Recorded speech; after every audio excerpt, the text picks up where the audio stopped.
Rema hari ini, Roma 5 ayat 5. Dan pengharapan tidak mengecewakan, karena kasih Allah telah dicurahkan di dalam hati kita oleh Roh Kudus yang telah dikaruniakan kepada kita.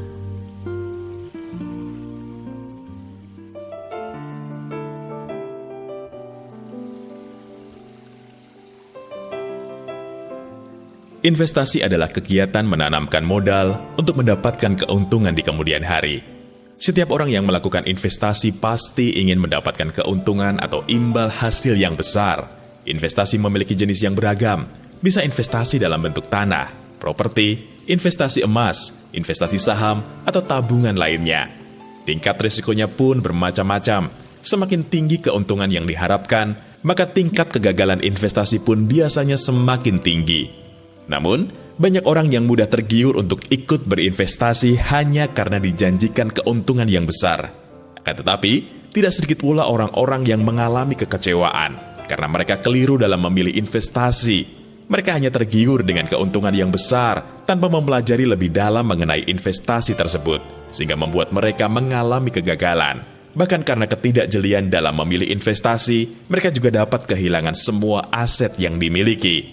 Bukan itu saja, ada pula yang sampai jatuh miskin karena sudah mempertaruhkan seluruh harta kekayaannya untuk berinvestasi.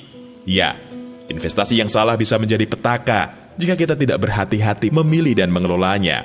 Namun, ada satu investasi yang tidak akan pernah mengecewakan, yaitu menginvestasikan hidup kita untuk Tuhan.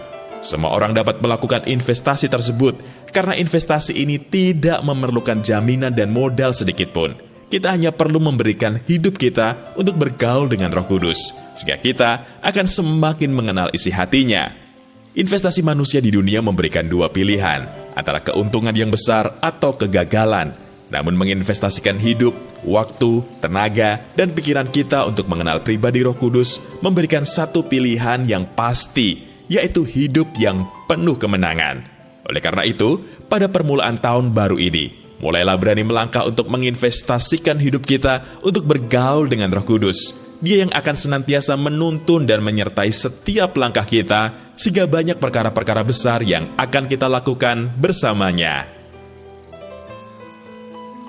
Apakah Anda sudah menginvestasikan hidup Anda untuk bergaul dengan Roh Kudus selama ini? Mengapa demikian? Menurut Anda, mengapa kita harus menginvestasikan hidup kita untuk bergaul dengan Roh Kudus? Apa saja yang akan Anda lakukan sebagai bentuk investasi hidup Anda kepada Tuhan?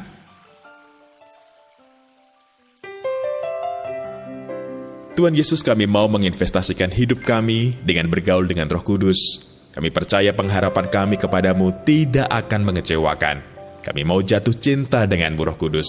Di dalam nama Tuhan Yesus, kami berdoa. Amin.